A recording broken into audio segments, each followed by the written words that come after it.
Business and Economy Network. Viewers, welcome once again to our program, your program, Business and Economy Network. My name is Veronica Okonya. On our program lineup for today, we have for Company Focus, National Truck Manufacturers Limited. For Spotlight, we have Ajaokuta Steel Company. And on special reports, we have Alaswil Steel Construction Nigeria Limited. It promises to be an exciting watch. We'll be right back.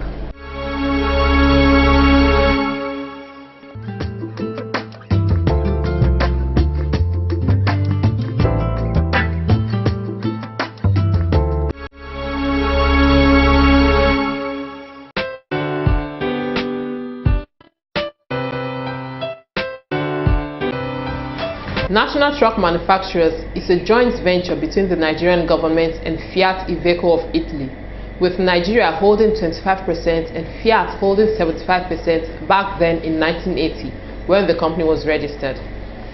Officially commissioned in 1981, operations ran till 1987, when the company was shut down due to reasons such as structural adjustment programs and currency fluctuations in Nigeria and other economic upheavals.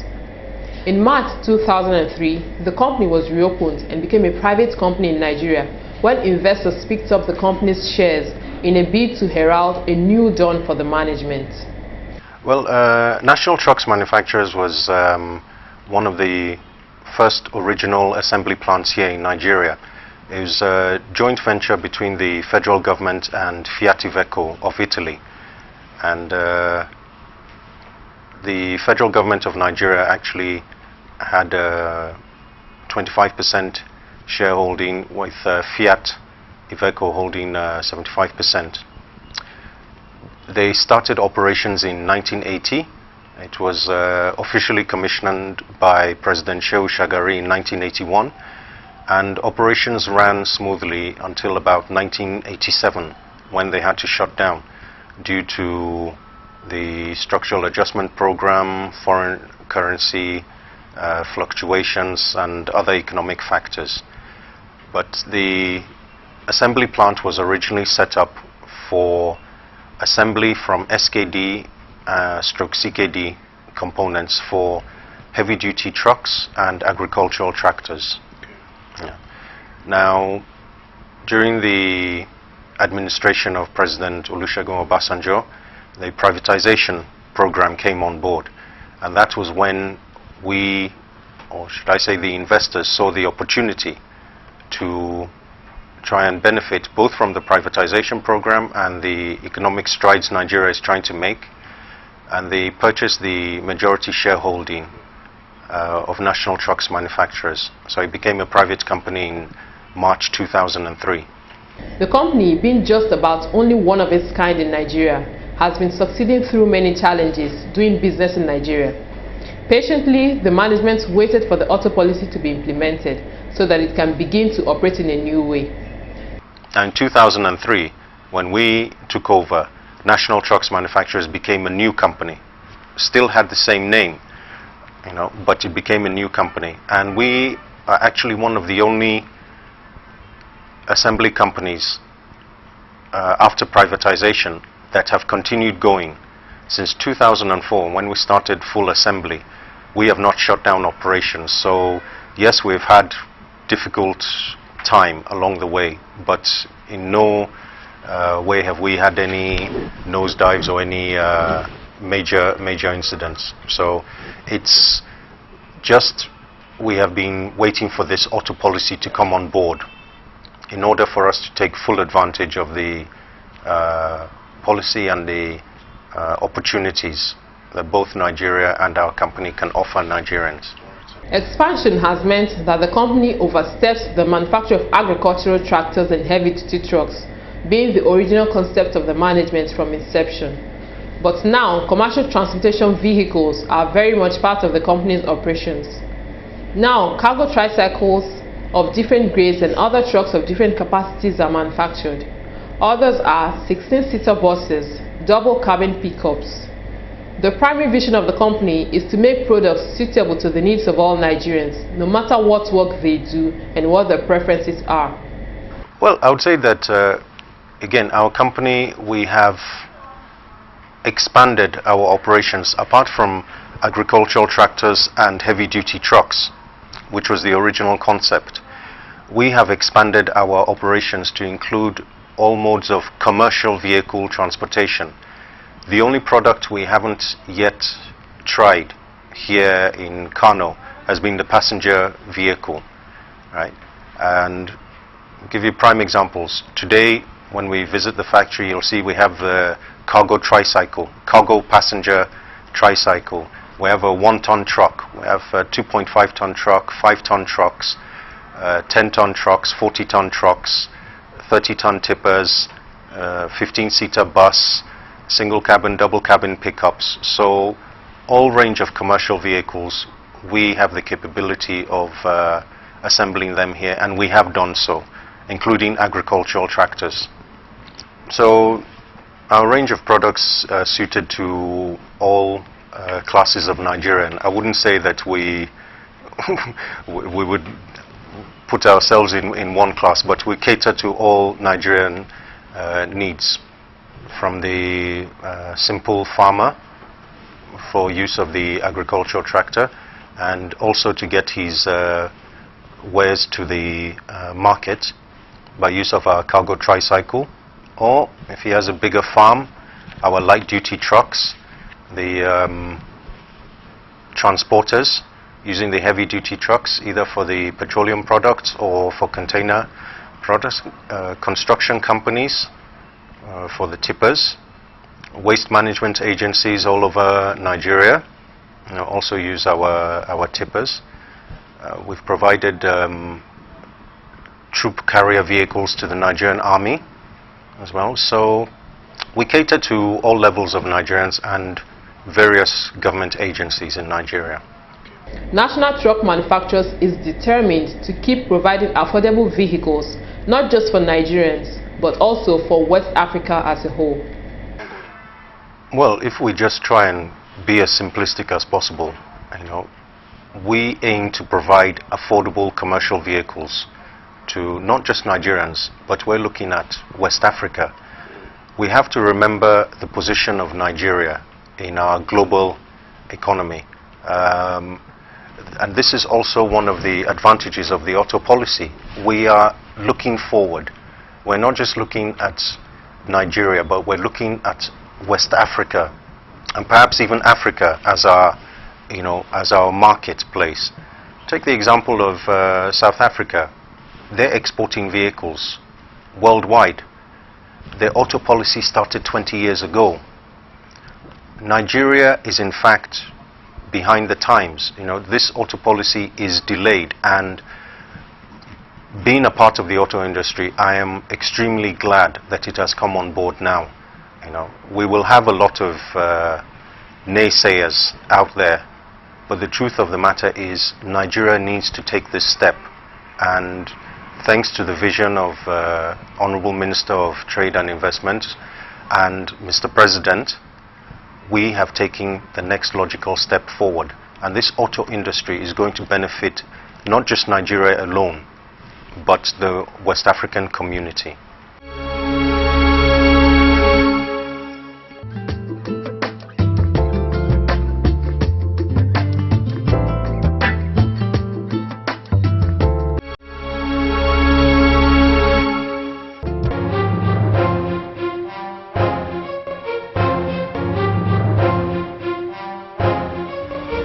Ajaokuta Steel Complex, standing on 24,000 hectares of land in Kogi State, was established through Decree 60 in 1979 and was planned to develop in 3 phases.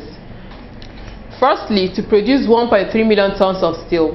Secondly, to produce 2.3 million tons of steel every year. And thirdly, to produce 5.2 million tons of steel. The original vision of the Ajaokuta Steel Complex was to diversify the Nigerian economy, since the combination of steel and oil can make Nigeria to be greater than any country on earth. Ajaokuta Steel Company is an offshoot of National Steel Development Authority, NSDA. It was established through Decree number 60 of 18th September 1979, which dissolved NSDA and gave birth to Ajaokuta Steel Company, Delta Steel Company, the Inland Rolling Mills, the National Iron Ore Mining Company, and the others.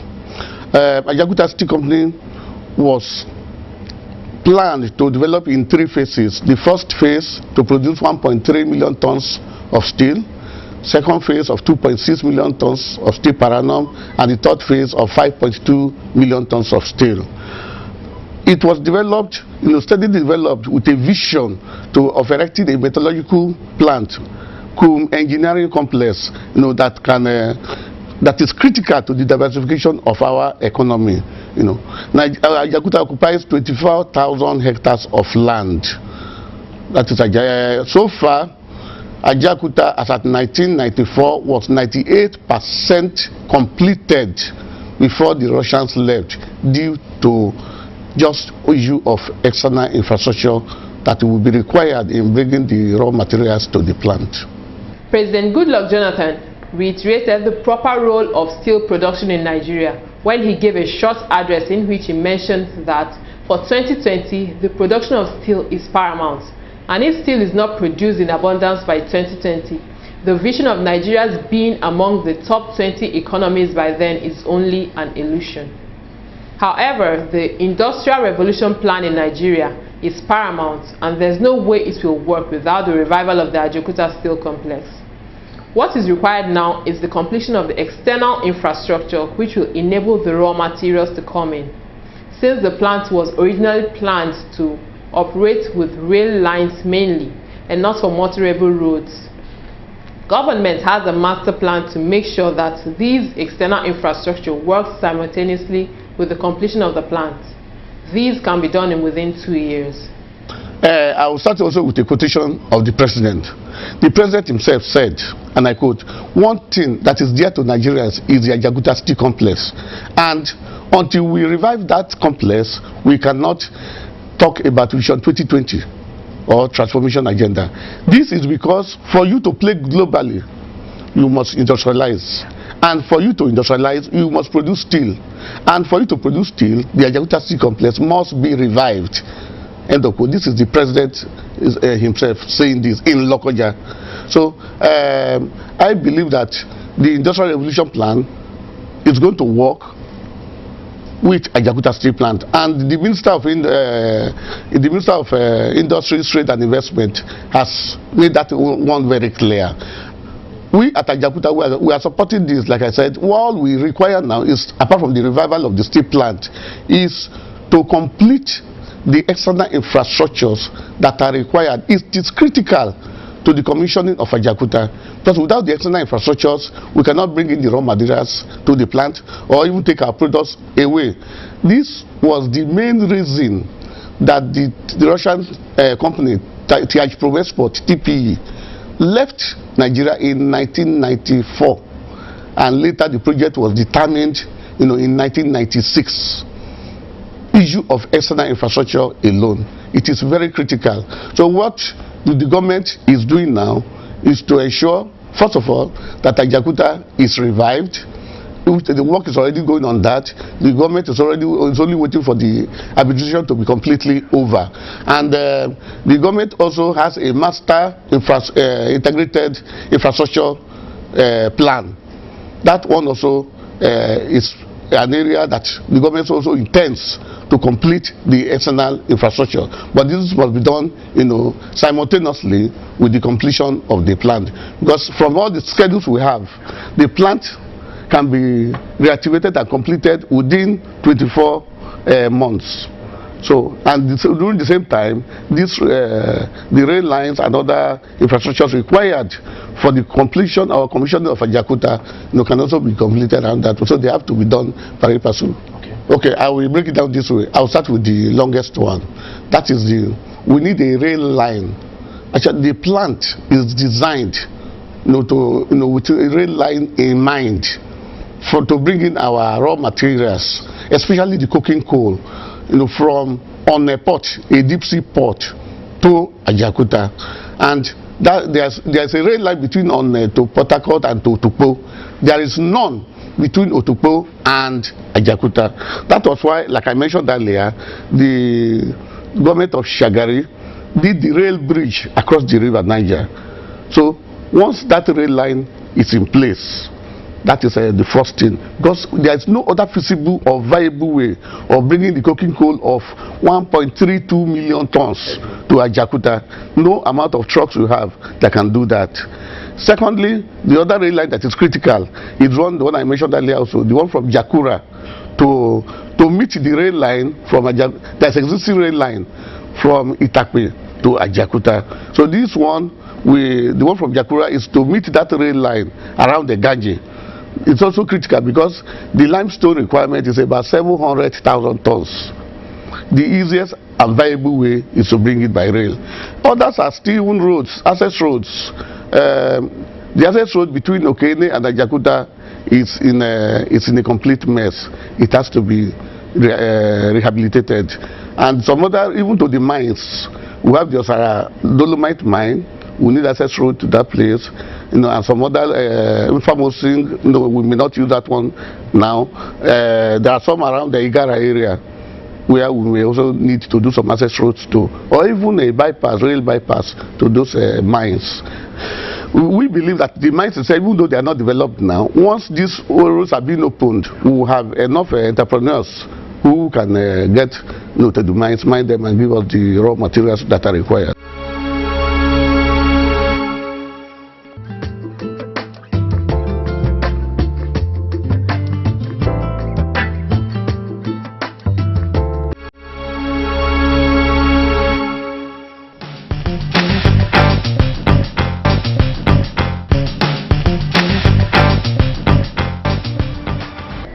Ala Seoul Steel Construction Limited was founded out of passion for work. Much can be accomplished through the management's passion for satisfactory work and knowledge. For Ala Seoul Steel Construction Limited, doing repairs were paramount until the need arose for constructing steel tanks for articulators and other petrol tanks, whether overland or underground. The company has been able to improve the quality of their service from constructing 30, 33 and 45 liters of petrol to 66,000 liters of petrol or oil tanks for clients and customers. Alhamdulillah Rabbil Alamin. I now work locally. So it's because of my parents, they don't have enough. So I was in school before they withdraw me to go and learn work. So when I learned it around 1977, so I passed my training for almost 5 years. So after I worked with some companies, so the India company and Nigerian company.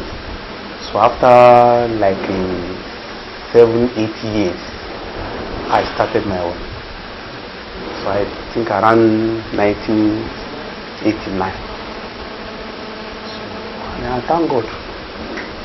So as here as it is today, and I'm the bona fide landlord here. But when I started, I was a tenant. So my landlord gave me small portion. So anytime that he come around, you see how my people using the land and how we put iron down. Say, why you are not your opportunity is not reach this area now. Why are you putting your iron here? Sorry, Baba. So it's not my fault. It's those who they are working with me. So Baba, you don't worry. But I thank God today. So he sold the land and the building for me. So by the time I started, one thing, as I told you in the first point, I love this work. I have opportunity where they can pay me ×2 than I'm an ordinary welder. By the time we are working with companies, I know where they can pay me like my first salary that time is 108 naira. So I know where they can pay me 150 naira, 160 naira, but it's not my work they are doing there. I said no. Where my knowledge will improve is on my line. So that is where where I work is where into construction company and fabrication. So when I started, you know, everything for Nigeria is at Lagos. So if you want to take any contract, we must go Lagos that time. So on my way from Ibadan to Lagos, you know, I will join transport. So anytime that I'm inside the vehicle, I'm always looking at those trailers that I met on the road. Why Oyibo put this one on? Why are they putting this one? In Nigeria one, they are not putting this one now. From there, I will begin querying myself until God answer me. He will explain to me why white man put this thing is because of this also. It's because of this also. So from there, I upgrade myself. So that time, no one out of we that we are just started doing these trailers. No, they are doing repairs. Both my master that who let me work, which is Alhaji Fatai Akimbili, Special Steelworks Nigeria Limited, is the one let me work. So he was doing repair ones, those ones that they do at former manufacturing company like Niger West, Memco. They will bought that one and republish it. That is what all people are doing. But for my personal interest that I have, when I'm going or I'm coming, I will try to look the difference between the one they are doing here and the foreign one. So from there, I will not try to see anybody that I can hack. That, do you know why they put this thing? But I will begin query my mind until I will get it. So God will explain to me that if you want to do your own, you can put it. You can put your own like this. You can put your own this way. That is how I develop myself till today. But thank God, we started with that time we are doing 30,000 liters. From there, upgrade to 33,000 liters. From there, upgrade to 45,000 liters. So as of today now, we are doing 66,000 liters. Moving on the road. Part of the innovative moves of the company includes trying to meet up with foreign standards by looking at what's on ground, checking out standards from advanced countries, and determining how to match up with world-class standards through research and technology. Allah Tools Steel Construction Limited takes a look at how to always make their products better. Yeah, we try as much as possible to meet up with the foreign standard. So we try to make the foreign products our mentors. We look into it, what can we do, how can we improve our products. So as much as possible, like the 66,000 liters tank, we saw the foreign products, went into it, how can we made our research online and a lot of things, did the drawings, and we felt like okay, we could do this, and we went into it.